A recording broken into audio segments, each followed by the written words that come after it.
Hi friends, అందరికీ good morning అండి. పొద్దున్నే అయితే బ్లౌజులు కట్ చేసి పెట్టుకుంటున్నాను. మధ్యాహ్నటప్పుడు బాగా ఎండ ఎక్కువ అవుతుందండి. తొందరగా పంపు వచ్చే లోపలే పనులన్నీ కంప్లీట్ చేసుకొని 3 బ్లౌజులు అయితే కుట్టేయాలి 11 వరకు అని అనుకుంటున్నాను. మరి కంప్లీట్ అవుతాయా లేదా మధ్యాహ్నం వరకు పడతాయా అంటే బ్లౌజులు కుట్టడం అనేది తెలియని విషయం.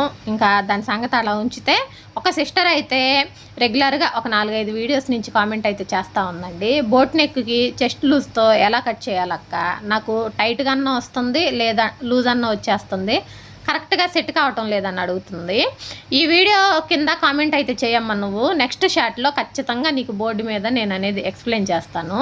అంటే బోట్ నెక్ని ఎన్ని విధాలుగా కట్ చేసుకోవచ్చు పర్ఫెక్ట్గా అనేది నీకోసం నెక్స్ట్ షాట్లో నేను చెప్తాను. నువ్వు చేయాల్సింది ఒకటే, ఇప్పుడు ఈ షాట్ చూసి ఈ షాట్ కింద సైజులు ఏ కొలత, నా బోట్ నెక్ కూడా నడుము కొలత ఆర్మ్ లూజు చెప్తే సరిపోయిద్దండి. నేను చెప్పేస్తాను అనమాట. బ్లౌజ్ పొడుగు నడుము లూజు, ఆర్మ్ లూజు, హ్యాండ్ పొడుగు హ్యాండ్ లూజు. నీకు బాడీ పార్ట్లోనే కాబట్టి ప్రాబ్లం, నువ్వు నడుము లూజు ఆర్మ్ లూజు బ్లౌజ్ పొడుగు చెప్పేసేయి. దాన్ని బట్టి బోర్డు మీద మన టైలరింగ్ క్లాస్ మాదిరిలాగానే మీకు నేను అనేది ఎక్స్ప్లెయిన్ చేస్తాను. అప్పుడు ప్రతి ఒక్కరికి నీతో పాటు ఇంకెంతమందికి అయితే డౌట్ ఉందో అంతమందికి డౌట్ అనేది క్లియర్ అయ్యిద్దండి.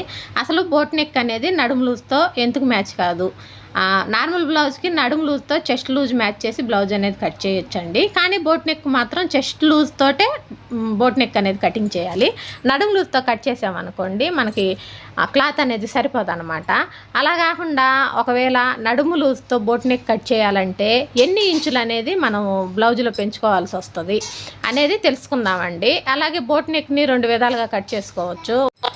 1 నడుము లూజ్తో కట్ చేసుకోవచ్చు, 2 ఆర్మ్ లూజ్తో కట్ చేసుకోవచ్చు, లేదా బ్యాక్ పార్ట్ ఒకసారి ఫ్రంట్ పార్ట్ ఒకసారి కట్ చేసుకోవచ్చు, లేదా బ్యాక్ పార్ట్ ఫ్రంట్ పార్ట్ 2 కలిపి కట్ చేసుకోవచ్చు. ఏ విధంగా కట్ చేసుకున్నా పర్ఫెక్ట్గా సెట్ అయ్యే విధంగా మీకైతే నేను ముందు క్లాసెస్లో క్లియర్గా బోట్ నెక్ గురించి కూడా చెప్తానండి. తనకి ఇప్పుడు మాత్రం ఈ డౌట్ ఉంది కాబట్టి ఈ షార్ట్ కింద కామెంట్స్ ఇస్తే నెక్స్ట్ వీడియోలో బోర్డు మీద క్లియర్గా అలా పట్టేయకుండా లూజ్ రాకుండా ఎలా కట్ చేసుకోవాలా అనేది నేను క్లియర్గా చెప్తాను. ఓకేనా? వీడియో ఇస్తే ఒక లైక్ చేయండి ఫ్రెండ్స్.